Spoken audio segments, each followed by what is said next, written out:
ចម្លៃព្រះបើកមួយក្រោកពីលោកទុំឆ្អែតធំជាឆ្នៃការអីផុតថ្ងៃស្អែកថ្ងៃស្អែកមិនខ្លាចឡើយមនុស្សទេជាអ្នកខ្លាចចាប់ផ្ដើមពី1ម៉ែត្របែកទៅរកគីឡូចាប់ផ្ដើមពីដើរហែកចែកជាញូរ៉ូបើសិនខាងទៅសំបែកខ្ញុំសំដារហូតឲ្យជិះលេខរកស្លុកមួយដៃទូស្ពតជួនទៅពេលដែលមានបលិនតែសិនតែកូនក្រមែនសុំបីក្រទៅឆ្នាំនេះអស់កម្លាំងនៅក្នុងខ្លួនក៏ខុសខ្លួនមិនអស់សង្ឃឹមមិនអស់សង្ខារកន្លែងណាឲ្យគាត់ទៅកន្លែងនេះមានទុកជីវិតគឺវាអីចឹងខ្វាក់ចាំទៅតកធ្វើមិនមកតយកអត់ទៅតែពីមិនទៅត្រូវកុំឲ្យជីវិតទៅចុកទៅស្រោបស្រោបគ្រប់កន្លងអស់សិនជាអត់ទៅក្នុងមិនចាំតែ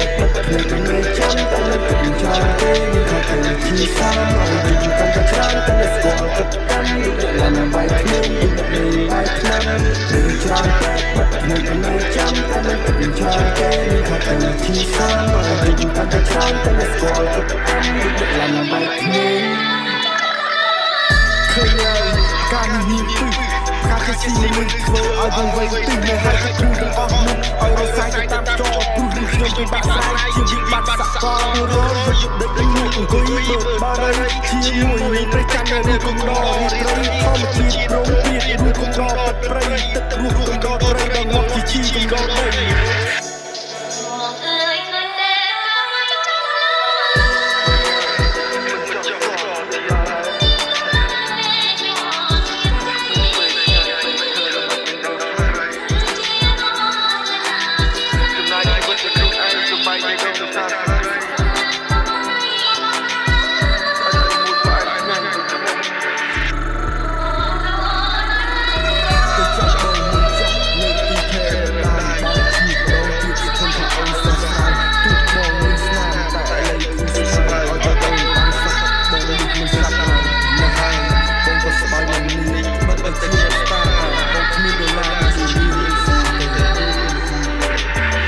មិនអាចទុកសំណាយតែនិយមម្នាក់ឯងនៅលើទឹកគេតែគិតលើខ្លួនឯងដល់ជីវិតទៅតាមខ្លាំងទុកអត់ចោលអ្នកតែអ្នក